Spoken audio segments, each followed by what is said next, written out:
প্রিয় দর্শক, আমন্ত্রণ জানাচ্ছি TVN24 এর নিয়মিত আয়োজন টিভিএন লন্ডনে দেখা যায়। তাতে আছি আমি ডক্টর সজল আশফাক।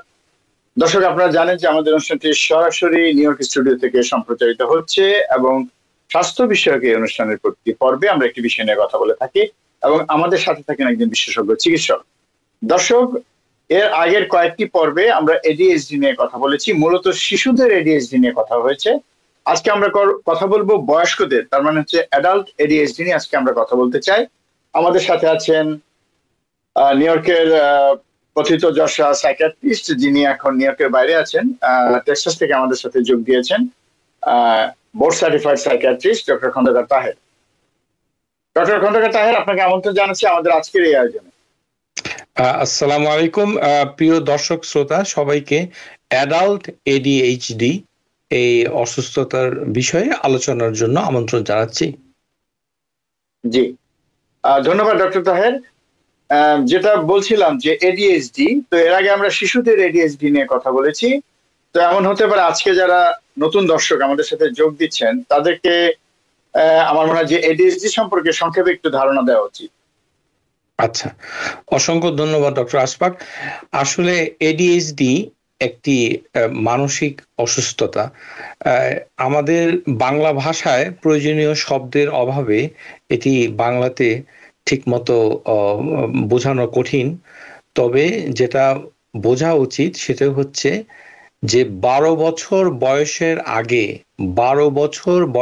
আগে কোনো কিশোর অথবা মানে কিশোর বয়সী ছেলেদের অথবা মেয়েদের যদি অ্যাটেনশন সমস্যা থাকে, অর্থাৎ সে কথা বললে ঠিকমতো মনোযোগ দিতে পারে না, অন্য একটি বিষয়ের সাথে মনোযোগ দিতে পারে না, ইনস্ট্রাকশন নিতে পারে না, এবং সে প্রায় ভুলে যায়, এবং তার ভিতরে অতিরিক্ত কথা, টকিং, তারপরে on the run, always on the go, তারপরে হাত পা একটু ছুঁড়ে মারে, এই উস্কো খুস্কো করে, তারপরে অন্যের কথার ভিতরে বাগড়া দেয়, প্রশ্ন করার আগে উত্তর দেয়, তারপরে সে যদি মানে পরীক্ষায় ভালো করতে পারে না, ক্লাসে অমনোযোগী থাকে, ইত্যাদি বিষয়গুলো একটি প্রশ্নমালার মাধ্যমে যদি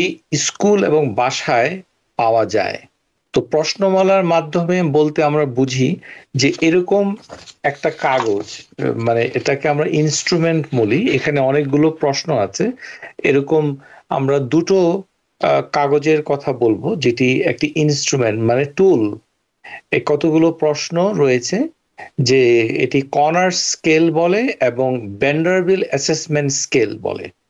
এই ভ্যান্ডারবিল্ট অ্যাসেসমেন্ট স্কেল এবং কর্নার স্কেল এটি স্কুলে মানে ক্লাস টিচার এটাকে স্কোর করবে, আর বাসায় বাবা অথবা মা যে কিশোরদের সাথে তারা থাকে এবং তারা সেটা স্কোর করবে। করে যদি দেখা যায় যে কর্নার স্কেলে 60-এর উপরে স্কোর হয়েছে, 60 অথবা বেশি, এখানে প্রত্যেকটি প্রশ্নমালার সাথে এরকম 5 থেকে 6 প্রকারের গ্রেডিং থাকে, যেমন never, rarely, sometimes, often, very often.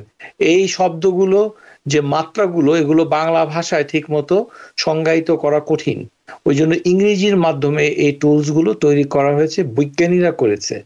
এটি মানে কোনো মানে হাতুড়ি অথবা শাবল কোরাল দিয়ে কোনো টুলস নয়। এটি হচ্ছে কয়েকটি পাতার সমাহার এবং ওখানে কিছু প্রশ্ন আছে। তো বাসায় এবং স্কুলে যদি পাওয়া যায় যে কিশোর কিশোরীর কোনো স্কেলে, কর্নার স্কেলে যদি 60 এবং উপরে পাওয়া যায়, আর যদি ভ্যান্ডারবিল্টের ভিতরে দেখা যায় যে 6টি প্রশ্নে সে মানে অফটেন অথবা ভেরি অফটেন স্কোর করেছে, তখন তার এডিএইচডি হয়েছে বলে আমরা ক্লিনিক্যালি ধরে নেই। এই যে পাওয়া গেল, এই শিশুটার অসুবিধা কি হচ্ছে? এই শিশুটা তার একাডেমিক কাজে সফলতা পাবে না, তারপরে বাসায় সে অভিভাবকদের ইনস্ট্রাকশন শুনতে পারবে না, তার জীবনযাপনে বিভিন্ন ধরনের বিশৃঙ্খল আচরণে সে জড়িয়ে পড়বে এবং সেই ক্ষেত্রে সে বুলিড হবে এবং তাকে অ্যাবিউজ করার সম্ভাবনা তৈরি হবে ইত্যাদি।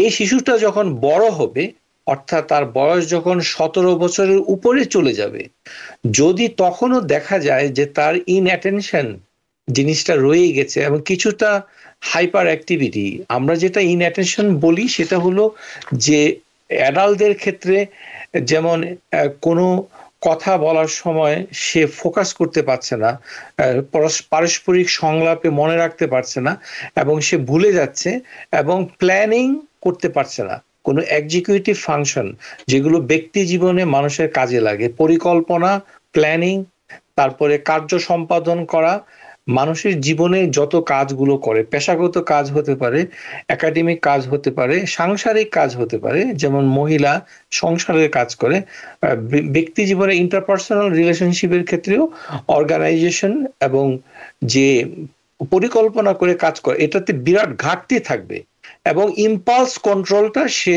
করতে পারবে না, অর্থাৎ চট করে রাগ হয়ে যেতে পারে এবং এই যে মনে রাখতে পারছে না, এই যে সে ভুলে যাচ্ছে, এই যে সে ডিসঅর্গানাইজ হচ্ছে, বিভিন্ন বিশৃঙ্খল ভাবে জীবনকে চালিত করছে, সেই ক্ষেত্রে তার একটা অ্যাংজাইটি অর্থাৎ দুশ্চিন্তাও তৈরি হতে পারে যে লোকে কি বলবে, আমার ওয়াইফ কি বলবে।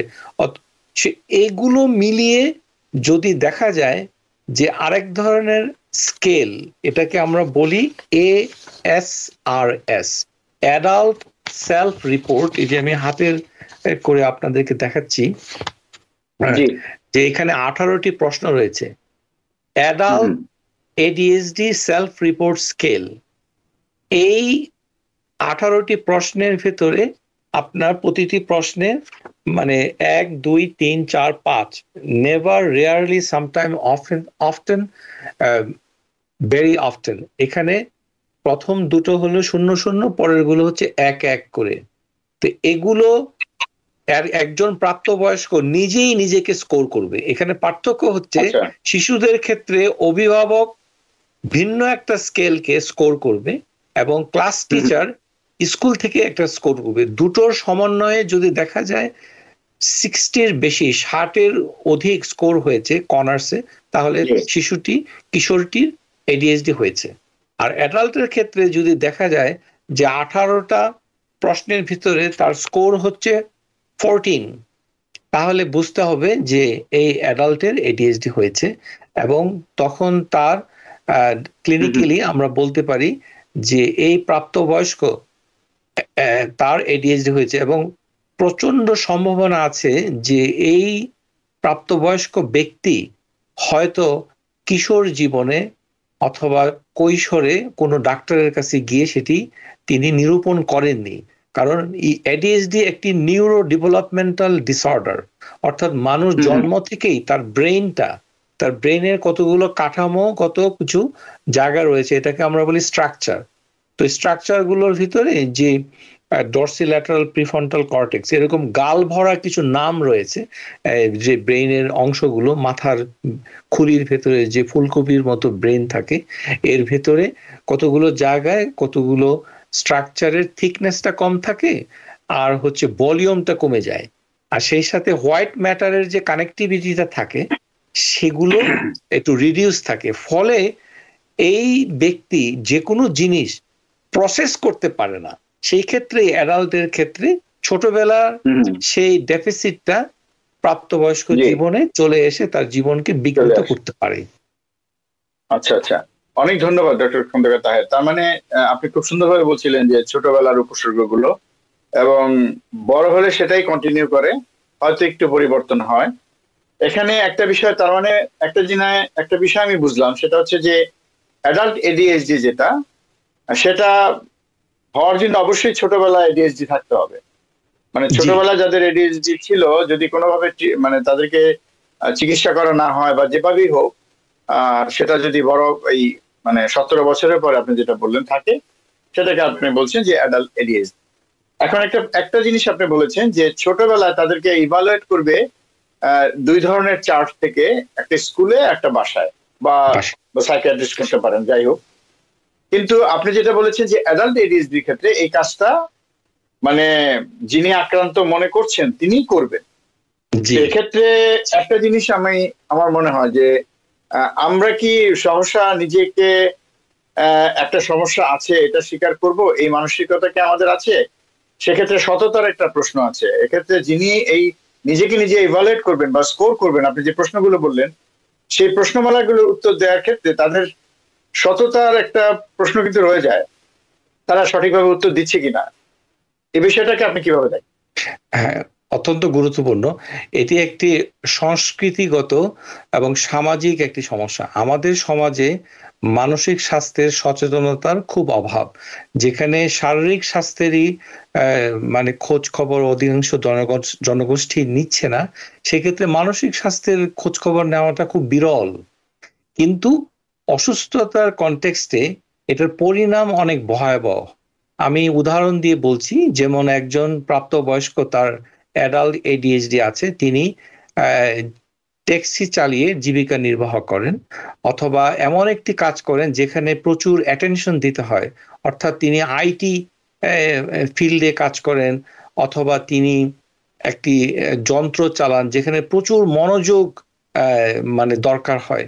এই ধরনের পেশাগত কাজে যদি তিনি থাকেন তাহলে তিনি চাকরি হারাবেন, তিনি দুর্ঘটনায় পতিত হবেন, নিজের সর্বনাশ ডেকে আনবেন, এবং সেই ক্ষেত্রে তার পেশাগত জীবনের যে ঘন ঘন চাকরি থেকে ফায়ার্ড হয়ে যাবেন, এবং বিভিন্ন ধরনের ডিসফাংশন যেটা আছে সেটি তার ভিতরে থাকবে। তারপরে তার যে কন্ট্রোলিং, আমরা তিনটা জিনিসের কথা বলছি, একটি হচ্ছে ইমোশন, আবেগকে নিয়ন্ত্রণ করা, আরেকটি হচ্ছে ইম্পালস, হঠাৎ করে মানে লাফিয়ে উঠলেন অথবা রেগে গেলেন, এই প্রবণতাটাও ওই ব্যক্তির থাকতে পারে। তারপরে তার রয়েছে অমনোযোগিতা। এগুলো যখনই তিনি দেখবেন যে ব্যক্তি জীবনে এটি তার সমস্যা তৈরি করছে, ব্যক্তি জীবন বলতে আমরা প্রথমে যে জীবনটা ধরতে পারি সেটি হচ্ছে পেশাগত। আপনি যেই পেশায় থাকুন না কেন, ধরুন একজন গৃহ পরিচারিকা যিনি বাসায় হোম মেকারের কাজ করেন, তার যদি এডিএইচডি হয় তখন সে কি করবে? সে গুছিয়ে ঘর পরিষ্কার করতে পারবে না, এবং তার যতই তার চেষ্টা থাকুক না কেন সে ভুলে যাবে, একটা জিনিসকে অন্য জায়গায় রেখে দিবে, একটি করতে গিয়ে আরেকটি কথা বলতে পারবে না, গৃহ পরিচালকের নির্দেশ সে ভুলে যাবে। অর্থাৎ ভুলে যাওয়ার প্রবণতা এত বেশি হবে যে চাবি হারিয়ে যাবে, ওই ছুরিটা কোথায় রাখলো সেটি হারিয়ে যাবে, তারপরে যেটি যেখানে রাখা দরকার, যেটা যেভাবে শোনা দরকার সেটি সে করতে পারবে না। কথা বলার সময় প্রশ্নটা না শুনেই কথা বলতে থাকবে। এটি অ্যাডাল্টদের ভিতরে প্রায় দেখা যায় অনেক ব্যক্তি ফোনে যখন কথা বলে, অপর প্রান্তে একজন ব্যক্তি কথা বলেই যাচ্ছে, যিনি কথা বলছেন তার কথাটা শুনে হ্যাঁ না অথবা এগুলো কিছুই বলছেন না, কিন্তু তিনি কথাই বলে যাচ্ছেন। তাহলে এই যে পারস্পরিক সংলাপ, এটা যদি শোনার ভিত্তিতে, মনোযোগের ভিত্তিতে না হয়, তাহলে স্বামী স্ত্রী, প্রেমিক প্রেমিকা, ভালোবাসার প্রিয়জন, তাদের ভেতরে একটি মারাত্মক সাংঘর্ষিক সমস্যার সৃষ্টি হবে, এবং সেই ক্ষেত্রে তার সম্পর্ক ভেঙে যাবে। পরিণামে সে নিজেকে ছোট মনে করবে। তো আমরা যেটা বলি যে তিনটি জিনিস অ্যাডাল্টের ভিতরে খুব বেশি থাকবে। একটি হচ্ছে প্রোক্রাস্টিনেশন, অর্থাৎ কাজ ফেলে রাখা, যে কোনো কাজ করছে না, মানে নানান কারণে, কারণ তার যেহেতু পরিকল্পনা, প্ল্যানিং এবং এক্সিকিউটিভ ফাংশনের দুর্বলতা রয়েছে, সুতরাং তার অধিকাংশ কাজ পড়ে থাকবে, বাকি থাকবে। তারপরে রয়েছে ডিস্ট্রাক্টিবিলিটি, তিনি যেই কথাটার উপরে তার মানে অ্যাটেনশনটা দেওয়া দরকার সেটিকে না দিয়ে ছোট একটা বিষয়, অর্থাৎ আমি হার্টের রোগ নিয়ে রোগীর সাথে আলাপ করছি, তিনি হঠাৎ করে এখান থেকে ট্যাক্সি ভাড়া কেন বেশি এটার উপরে তিনি ফোকাস করবেন, তাহলে মূল বিষয়টি হারিয়ে গেল। এবং সেই সাথে রয়েছে ফরগেটফুলনেস। এই যে পিডিএফ, প্রোক্রাস্টিনেশন, ডিস্ট্রাক্টিবিলিটি, ফরগেটফুলনেস, এটি অ্যাডাল্টের ভিতরে মারাত্মক আকারে থাকতে পারে। সেই ক্ষেত্রে কি হবে? ভুল রিপোর্ট দিবে। আমি একটি উদাহরণ দিয়ে বলছি, যেমন একজন ডাক্তার, তিনি সার্জন, শল্য চিকিৎসা করেন, অথবা প্যাথোলজিস্ট, তিনি মাইক্রোস্কোপের নিচে গিয়ে মানুষের শরীরের যে সেলগুলো আছে সেগুলোকে দেখে রিপোর্ট করেন। ওই ডাক্তারের যদি এডিএইচডি হয়, আমাদের সমাজে একটি ধারণা আছে যে ডাক্তারদের অসুস্থতা হয় না। না, ডাক্তাররা তো মানুষ, তাদের অসুস্থতা হতেই হবে। অসুস্থ হবে যে কোনো মানুষ হলেই হবে, তার শিক্ষাগত যোগ্যতা কোনো অসুস্থতার প্রতিবন্ধক নয় এবং প্রতিরোধক নয়। এটি একটি নিউরো ডেভেলপমেন্টাল ডিসঅর্ডার। সেই ক্ষেত্রে সেই শল্য চিকিৎসক, সার্জন, সে অপারেটিং করার সময় হয়তো কেচি রেখে দিয়ে আসলো, অথবা কোনো যন্ত্র রেখে দিয়ে আসলো, সেলাই করতে ভুলে গেল, অথবা কোনো জিনিসটি অ্যাপ্রোপ্রিয়েট সিকোয়েন্সে যে করার অর্গানাইজেশন সেটি সে করতে পারলো না, ফলে সে আসলে ভুল করবে পেশাগত হবে। অথচ এটি কিন্তু জ্ঞান নির্ভর ভুল নয়। আমাদের প্রিয় দর্শক শ্রোতা, এই যে ভুল, এই যে ভ্রান্তি, এই যে উল্টাপাল্টা কাজটা করে, এটা কিন্তু সে ইচ্ছে করে করছে না, এবং সে নিজেও জানে না যে সে কেন করছে, কিন্তু তার প্রতিপক্ষ, আশেপাশের লোক তাকে একটি অসফল এবং অমনোযোগী, ব্যর্থ একজন ব্যক্তি হিসাবে চিহ্নিত করবে। কিন্তু আমরা যদি তাকে একটি মানসিক অসুস্থতা হিসাবে চিহ্নিত করতে পারতাম, তাহলে ওই ব্যক্তির জীবন অনেক সুন্দর হতো। এটি চিকিৎসার যোগ্য একটি অসুস্থতা, নিরাময় যোগ্য, এবং মানুষ এর থেকে বের হয়ে এসে সুন্দর সফল পেশাগত জীবন, পারিবারিক জীবন, মিষ্টি মধুর পারস্পরিক সম্পর্ক বজায় রাখতে সক্ষম হবে। অনেক ধন্যবাদ ডক্টর খন্দকার তাহের। আমাদের সাথে অনেকেই আছেন সোশ্যাল মিডিয়াতে, ফেসবুকে আছেন লাইভে। একজন একটা প্রশ্ন করেছেন, উনি প্রশ্নের উত্তরটা জানতে যাচ্ছেন বারবার করে, আমি এই জন্য প্রশ্নটা আপনার সামনে তুলে ধরছি। উনি সাইদা রহমান, উনি যেটা বলেছেন যে any adult needs counseling and he or she does not want to do it, who or how can convince them to get the treatment? তো আমরা এই বিষয় নিয়ে কিন্তু কথা বলছিলাম, তো কিভাবে তাদেরকে আসলে এই চিকিৎসা নেয়ার ব্যাপারে উৎসাহিত করা যায়? আচ্ছা, প্রশ্নকারীর বিষয়ে সম্মান রেখে বলছি, আমাদের সমাজে মানসিক অসুস্থতা বলতে আমরা কাউন্সেলিং বুঝি। এই ধারণাটা খুবই অমূলক এবং দুর্বল। এই শব্দটি এইভাবে দেখা উচিত নয়। কাউন্সেলিং হচ্ছে চিকিৎসার একটি পর্যায়ে তাকে বিভিন্ন বিষয়ে পরামর্শ দেওয়া হয়, কিন্তু প্রথম যে জিনিসটি দরকার সেটি হচ্ছে রোগ নির্ণয়।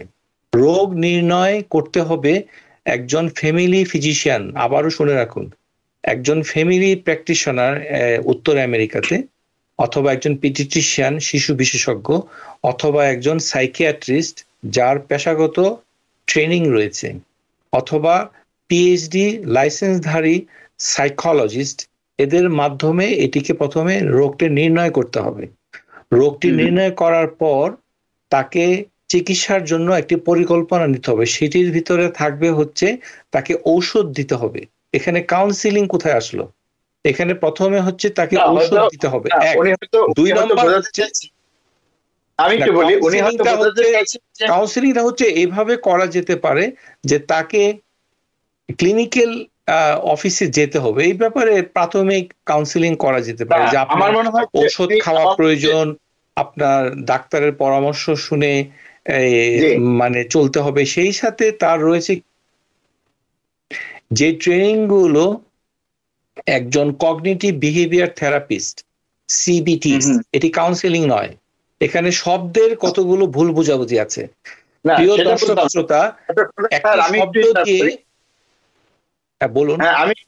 আমি একটু ইন্টারাপ্ট করি এখানে। আমার মনে হয় যে এসব শব্দের ব্যবহারের ব্যাপারে আসলে আপনারা যারা সাইকিয়াট্রিস্ট আছেন আপনাদের কাছে সেটার অর্থ ভিন্ন, কিন্তু সাধারণ মানুষ হয়তো এই বিষয়টাকে, একটা মানুষকে তার চিকিৎসা নেয়ার ব্যাপারে আগ্রহী করা কি হয়তো কাউন্সিলিং বলে থাকেন।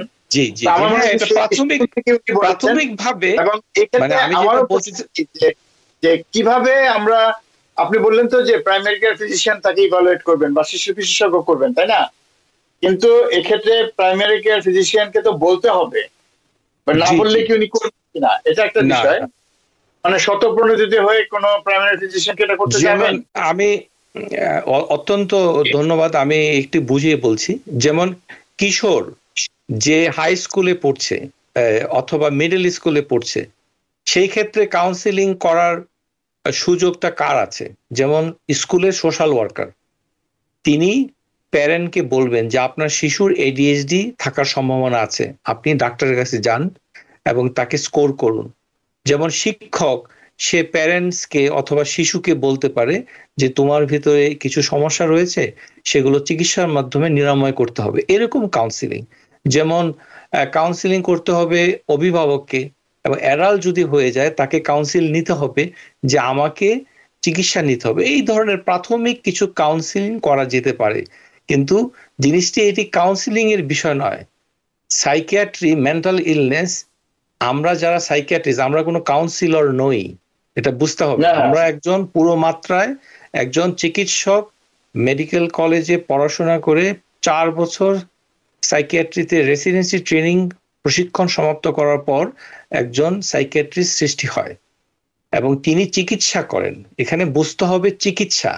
সুতরাং যে কোনো মানসিক অসুস্থতার ক্ষেত্রে কাউন্সেলিং শব্দটা ঠেলে দিয়ে অথবা বলে দিয়ে এখান থেকে বেরোয় এসে কোনো সুফল বয়ে আনবে না। কিন্তু চিকিৎসার পরিক্রমায় কাউন্সেলিং একটা ভূমিকা রাখে, কিন্তু সেটি গৌণ, সেটি এত গুরুত্বপূর্ণ নয়, এটি সহায়ক হতে পারে। এবং আমাদেরকে জানতে হবে যে রোগ নির্ণয় করার পর তাকে ঔষধ খেতে হবে, ঔষধের কিছু পার্শ্ব প্রতিক্রিয়া আছে। ও যেমন অ্যাডাল্ট ADHDর ক্ষেত্রে আমরা যেটা বলবো যে আমাদের একটু চিকিৎসার কথাটা শুনবো, বাকি কথা শুনবো, আমাদের একটু বিরতিতে যেতে হবে। তো দর্শক, সময় হলো বিরতি নেবার, বিরতির পর আবার ফিরে আসবো অনুষ্ঠানে। আশা করি ততক্ষণ আমাদের সাথে থাকবেন। দর্শক, বিরতির পর আবার ফিরে এলাম অনুষ্ঠানে। আপনারা দেখছেন TBN wellness.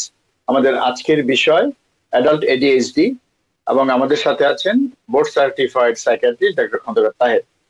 Doctor Khandaker Taher, বিরতিতে যাওয়ার আগে আমরা কাউন্সিলিং নিয়ে কথা বলছিলাম। তো যেটা আমাদের দর্শক প্রশ্ন করেছিলেন, উনি হয়তো একজন রোগীকে কিভাবে তার চিকিৎসা নেয়ার ব্যাপারে উদ্বুদ্ধ করা যায়, রাজি করানো যায়, সেটাকে উনি কাউন্সিলিং বলছেন। যদিও সেটার ভিন্ন অর্থ হয়তো আপনাদের কাছে আছে, সেটার অর্থই ভিন্ন।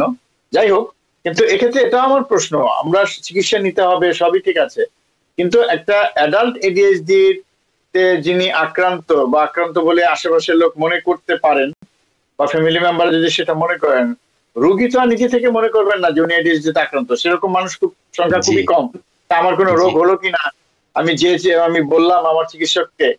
কিন্তু আপনি যেটা বললেন যে আমাদের, আপনি একটা প্রথমেই বলেছেন যেটা আমাদের কালচারের ব্যাপার, আমাদের কালচারই আছে যে এই মানসিক রোগ বিষয়ে আমাদের এক ধরনের অনাগ্রহ, এবং সেটাকে স্বীকার করে নেওয়াটাকে এক ধরনের কি বলা যায় যে আমার মানে সমাজে আমার অবস্থানটা থাকলো না, সেরকম একটা অবস্থা চলে যাচ্ছে। তো সেক্ষেত্রে আসলে কিভাবে রাজি করানো সম্ভব? কোনো মানে উপায় কি আছে? এটি রাজি করানোর জন্য যে কৌশলটা নেওয়া যেতে পারে, যে প্রথমে হচ্ছে রোগী যদি তার শিক্ষার মানটা দেখতে হবে। তিনি যদি স্নাতক পর্যায়ে পড়াশোনা করে থাকেন, স্নাতকোত্তর পর্যায়ে, অর্থাৎ একাডেমিক শিক্ষাগত যোগ্যতা যদি তার পর্যাপ্ত থাকে, তাহলে হয়তো তিনি কিছু যুক্তি তিনি বুঝবেন। তো মানসিক রোগের ক্ষেত্রে তার দৃষ্টিটা, এখানে মানসিক রোগ বলতে একটা বিশাল সাগরের মতো, যে সব অসুস্থতা নিয়ে আমরা আজকের অনুষ্ঠানে আলোচনা করছি না। আজকের আলোচ্য বিষয় সেটি হচ্ছে অ্যাডাল্ট ADHD। অ্যাডাল্ট ADHDর ক্ষেত্রে কাউন্সিলিং যিনি করবেন তিনি বলতে পারেন যে এই অসুস্থতা থাকার জন্য তুমি কাজের ক্ষেত্রে এমন এমন কাজ করছো যেটি তোমার সুপারভাইজার অথবা তোমার কোওয়ার্কার সন্তুষ্ট হচ্ছে না, এবং কিছুদিন পরে তোমাকে নোটিশ দিচ্ছে যে তোমার চাকরি চলে যাবে। অর্থাৎ চাকরির ক্ষেত্রে সে সফল হতে পারছে না, সে ইনস্ট্রাকশন নিতে পারছে না, যন্ত্রপাতি চালনাতে ভুল করছে, দুর্ঘটনার শিকার হচ্ছে, তারপরে নিজের হীনমন্যতা বাড়ছে, এবং কিছু যে করতে পারবে না এটাকে মেকআপ করার জন্য ব্রেইন স্পন্টেনিয়াসলি গেস করছে, ফলে একটা অ্যাংজাইটি, একটা আতঙ্কে তাকে জড়িয়ে ধরছে। তো ওভারঅল তার জীবনটা হবে বিভীষিকাময়, এবং সেই ক্ষেত্রে সে কোনো সাবস্টেন্স আশ্রয় নিতে পারে। যখন সে অ্যাংশাস হয় তখন সে নিজেই ফোকাস বাড়ানোর জন্য কিছু জিনিস নিতে পারে। প্রিয় দর্শক শ্রোতা, আপনাদের উদ্দেশ্যে বলছি, অস্বীকার করার কোনো উপায় নেই। নিউ ইয়র্ক শহরে কিশোর এবং বিশ্ববিদ্যালয়ে পড়ুয়া ছেলেদের ভিতরে গাঁজা খাওয়ার প্রবণতা। আমি একজন পেশাগত সাইকিয়াট্রিস্ট দায়িত্ব নিয়ে বলছি, আপনি হয়তো জানেন না যে আপনার শিশু গাঁজা খাচ্ছে, কিশোর তরুণ, আপনাকে বলে সেটা খাবে না, কিন্তু সে খাচ্ছে। ওটাকে ক্যানাবিস বিভিন্ন নামে পাওয়া যায়, সিগারেটের মতো দেখতে, কিন্তু এটি একটি ডিস্টিংক্ট গন্ধ আছে। আবার কেউ মদ পান করতে পারে, অথবা অন্য কিছু করতে পারে, অথবা হতাশায় ভুগতে পারে। তো এই যে তার interpersonal relationship, academic personal functioning, পরীক্ষায় ফেল করছে, চেষ্টা করেও জটিল পরীক্ষাগুলোতে বসে সে প্রচুর জিনিস ভুল করছে, এটি না জানার জন্য নয়, সে জানে, কিন্তু একটি নির্দিষ্ট সময়ে ব্রেন সেই ইনফরমেশনটা প্রসেস করতে পারছে না। নির্ধারিত সময়ে সেটি যে ব্রেন প্রসেস করে উত্তরটা দিবে সেটি নিরূপণ করতে ব্যর্থ হচ্ছে। ফলে ফোকাসিং ক্ষমতাটা কমে যাচ্ছে, অ্যাটেনশন স্প্যান সংকীর্ণ হয়ে যাচ্ছে, এবং সে ধরে রাখতে পারছে না দীর্ঘক্ষণ ধরে তার অ্যাটেনশন। তাহলে তার পরীক্ষাতে যদি সফলতা না পায়, তাহলে সে কর্মক্ষেত্রে উন্নতি করতে পারবে না। তো একাডেমিক, অকুপেশনাল, পেশাগত এই সকল জায়গাতে যখন তার মারাত্মক সমস্যা হবে, এবং সেই সাথে যেমন আমি বললাম যে ইন্টারপার্সোনালের ক্ষেত্রে যে প্রেমিক প্রেমিকা, স্বামী স্ত্রী তাকে বললো যে তুমি কি আমার কথায় পাত্তা দিচ্ছ না, তুমি কি আমাকে অবহেলা করছো, এগুলো কিন্তু অবহেলা, পাত্তা নয়, কিন্তু এই ব্যক্তি আসলে ফোকাস করতে পারছে না। সেটি মহিলারও হতে পারে, পুরুষের হতে পারে। আমরা এটা ডিস্ট্রিবিউশনটা জানি না যে কি পরিমাণ মহিলা এডিএইচডি আছে এবং কি পরিমাণ পুরুষ এডিএইচডি তে ভোগে। তবে আমাদের সমাজে যারা এই ধরনের কথাবার্তা মানে বলে আচরণগত ভুল ত্রুটি করে, আমরা কিন্তু তাদেরকে বিভিন্ন ধরনের নাম দিয়ে ট্যাগ দেই। যেমন বলতে পারি বেয়াদব, কথা শুনে না, আদব শৃঙ্খলা, তাকে যত ধরনের মানে অগ্রহণযোগ্য শব্দ তাকে প্রয়োগ করতে পারি। হাজবেন্ড ওয়াইফকে করতে পারে, ওয়াইফ হাজবেন্ডকে করতে পারে, অভিভাবক শিশুকে করতে পারে, শিশুর সহপাঠীরা তাকে বলতে পারে। অর্থাৎ মানুষের জীবন হয়ে যায় দুর্বিষহ। সেই ক্ষেত্রে তাকে একটি পেশাগত সাহায্য, ঔষধ খাওয়ার মাধ্যমে, রোগ নির্ণয়ের মাধ্যমে, এবং কিছু থেরাপি যেটাতে ব্রেইনের ট্রেনিং হয়, যেমন আমরা বলি সিবিটি, কগনিটিভ বিহেভিয়ার থেরাপি, এগুলো পেশাদার থেরাপিস্টের কাছে গিয়ে সেশন নিয়ে কিছুটা ইমপ্রুভ করলে তার ব্রেইনের যে ফাংশন সেটা ফিরে আসতে পারে। জি, অনেক ধন্যবাদ। আমরা একটু চিকিৎসার বিষয়ে অল্প করে শুনবো। তার আগে আমি একটা জিনিস আপনার কাছে বুঝতে চাই যে আমরা যে আজকে এখানে আলোচনা করছি এডিএইচডি নিয়ে, এটা যদি কোনো এডিএইচডি রোগী শোনে, তো এটাও তো তার জন্য মানে চিকিৎসা নেওয়ার ব্যাপারে তাকে আগ্রহী করে তুলতে পারে। কারণ সে হয়তো একা একা রিয়েলাইজ করবে যে আমারও তো এমন হচ্ছে, আমারও তো কাজের ক্ষেত্রে আমি এরকম জিনিস দেখছি, আমার পারিবারিক সম্পর্কের মধ্যে যে ঘটনাগুলো ঘটছে হয়তো এ কারণে ঘটতে পারে। তা আমার মনে হয় যে এটা দর্শকদের বোঝা উচিত। আপনারা যারা সশিক্ষিত, শিক্ষিত, আপনারা যারা বোঝেন, অবশ্যই এই অনুষ্ঠানে আমরা যেগুলো বলছি এর মাধ্যমে আপনারা উদ্বুদ্ধ হতে পারেন এই বিষয়টিকে জানার জন্য। আপনার প্রাইমারি কেয়ার ফিজিশিয়ানের কাছে যে বলতে পারেন আমার এই ধরনের সমস্যা আছে কিনা। যদি প্রাইমারি কেয়ার ফিজিশিয়ান তার যে প্রশ্নমালা আছে সেটা দিয়ে যদি উনি বলেন যে না নেই, তাহলে তো ভালো, তাহলে হয়তো অন্য কোনো কারণ খুঁজতে হবে। আদারওয়াইজ তো এই কারণে হলে তো এটা সমাধান হয়ে যাচ্ছে। কাজে সমাধান যখন হয়ে যাবে, কাজে অবশ্যই তো তাদের আমরা যে উদ্বুদ্ধ হওয়া উচিত। আমাদের অনুষ্ঠানে তো একই সেই কাজটাই করছে আসলে। তো ডক্টর খন্দকার তাহের, অনেক ধন্যবাদ। আমাদের হাতে খুব একটা সময় নেই, আপনি চিকিৎসার ব্যাপারে একটু বলছিলেন। তার আগে ডায়াগনোসিস সম্পর্কে একটু শুনি যে ওই প্রশ্নমালার মাধ্যমে কি ডায়াগনোসিস নাকি আরো কিছু করতে হয়? আর চিকিৎসাটা করে বলেন, কারণ চিকিৎসার বিষয়টা অনেক বড়। শুধু যদি মোদ্দা কথায় হেডিং গুলি বলেন যে এইভাবে চিকিৎসাগুলো নিতে হয়। আচ্ছা, প্রথমে ওই ব্যক্তি তিনি প্রাইমারি কেয়ার ফ্যামিলি ফিজিশিয়ানের অফিস থেকে এই প্রশ্নগুলো, এই যে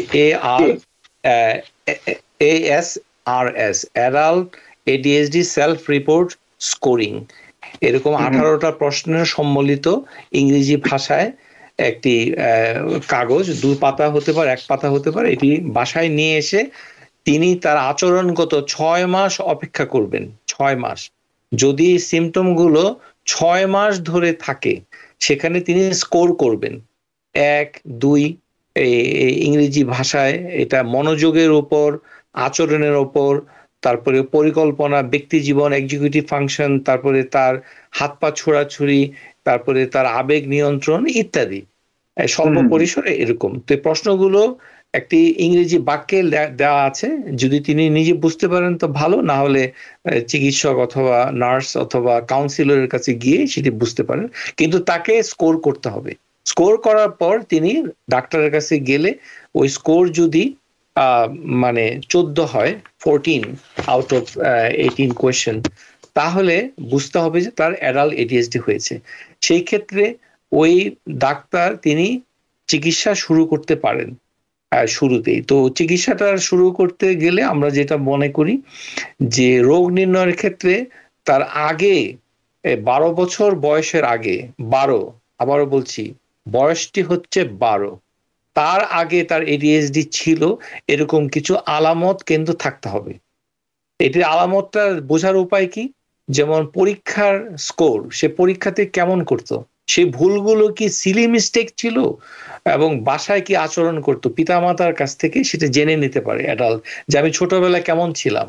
একজন অ্যাডাল্ট জিজ্ঞাসা করতে পারে তার ভাই বোনকে যে ছোটবেলায় আমি কেমন ছিলাম, মাকে জিজ্ঞাসা করতে পারে, মুরব্বীদেরকে জিজ্ঞাসা করতে পারে, স্কুল শিক্ষককে জিজ্ঞাসা করতে পরিণত বয়সে যে আমি যখন ক্লাস 6-7-এ পড়তাম তখন আমি কি আচরণ করতাম। তো ওখানে যদি দেখা যায় যে চঞ্চলতা, উস্কো খুস্কো, অমনোযোগিতার অভাব, বেশি জোরে জোরে কথা বলা, তারপরে অন দা রান, সবসময় দৌড়ে যাওয়া, দরজায় ধাক্কা খাওয়া, হুচট খাওয়া, এই ধরনের আমরা শব্দগুলো আদর করে বলে থাকি চঞ্চল চপলা, এগুলো শব্দের অভাব আমাদের সমস্যাটাকে আরো জটিল করে তুলছে। বাংলা ভাষাতে আধুনিক চিকিৎসা শাস্ত্রে বিশেষ করে মানসিক রোগগুলো বুঝতে গেলে আপনাকে ইংরেজি ভাষার আশ্রয় নিতেই হবে, বাংলা ভাষায় বরঞ্চ ভুল করবেন। তারপর আমাদের শেষ করতে হবে, 1 মিনিট সময় আছে। আচ্ছা, তারপর 1 মিনিট সময়ের ভিতরে যেটা বলতে চাই যে কতগুলো ঔষধ রয়েছে, এর ভিতরে স্টিমুল্যান্ট এবং নন স্টিমুল্যান্ট কতগুলো আছে। প্রেসক্রিপশন দিতে গেলে ডাক্তারকে কিছু পরীক্ষা নিরীক্ষা করতে হবে, সেগুলো খেতে হবে। যেমন অ্যাডেরাল একটি জনপ্রিয় ওষুধ, এটার ভিতরে অ্যামফেটামিন, ডেক্সট্রো অ্যামফেটামিন আছে, কিন্তু অনেকে মনে করে যে ক্রিস্টাল ম্যাথ যেটা দিয়ে নেশা করে এটা তো একই ওষুধ। জি না, এটার নাম একই রকম হলেও এটার কাঠামোগত কেমিস্ট্রিতে কিছু সমস্যা হয়েছে। ওটি হচ্ছে মানে ম্যাথ অ্যামফেটামিন, আর এটা হচ্ছে অ্যামফেটামিন ডেক্সট্রো অ্যামফেটামিন। সুতরাং এটি একটি জনপ্রিয় ওষুধ কিন্তু অত্যন্ত দামি, মানে 1 মাসের 30টা ট্যাবলেট কিনতে গেলে অনেক টাকা খরচ। সম্ভাবনা কতটুকু? পুরোপুরি সেরে ওঠার সম্ভাবনা কতটুকু? সমস্যাটা পুরোপুরি সেরে ওঠাটার বিষয়টা নির্ভর করে তার আচরণগত উন্নতি। তো সাধারণত যে কোনো আচরণকে যদি সাস্টেইন করতে হয় তাহলে কমপক্ষে 1 থেকে 2 বছর তাকে দেখতে হবে যে ঔষধের সাহায্যে তার জীবনের উন্নয়ন হয় কিনা। যদি এটা হয়ে থাকে তখন তার মাথার ভিতরে যে নিউরন রয়েছে সেটা রিওয়্যারিং হয়, রিমডেলিং হয়, তখন হয়তো পর্যায়ক্রমে ওষুধটা ছেড়ে দিলেও তিনি নতুন করে একটি সুন্দর জীবন লাভ করবেন। ডক্টর খন্দকার তাহের, অনেক ধন্যবাদ। আমাদেরকে এখনই শেষ করতে হবে। আপনাকে অনেক ধন্যবাদ আবারও যে আমাদেরকে সময় দেওয়ার জন্য। দর্শক, এতক্ষণ যারা আমাদের সাথে ছিলেন আপনাদেরকে অনেক অনেক ধন্যবাদ। আজকে আমরা চেষ্টা করেছি ADHD, অ্যাডাল্ট ADHD নিয়ে কথা বলতে এবং এ সম্পর্কে একটা ধারণা দিতে। আশা করি আজকের অনুষ্ঠান থেকে আপনারা উপকৃত হয়েছেন। আগামীতে আবার দেখা হবে অন্য কোনো বিষয় নিয়ে। সবাই ভালো থাকবেন, সুস্থ থাকবেন। আল্লাহ হাফেজ। TBN 24 টেলিভিশন দেখতে আজই কল করুন 7187776556। লগ ইন করুন www.totalcablebd.com। নিউ ইয়র্ক থেকে সম্প্রচারিত TBN 24 টেলিভিশন বিশ্বজুড়ে বাঙালির কণ্ঠস্বর।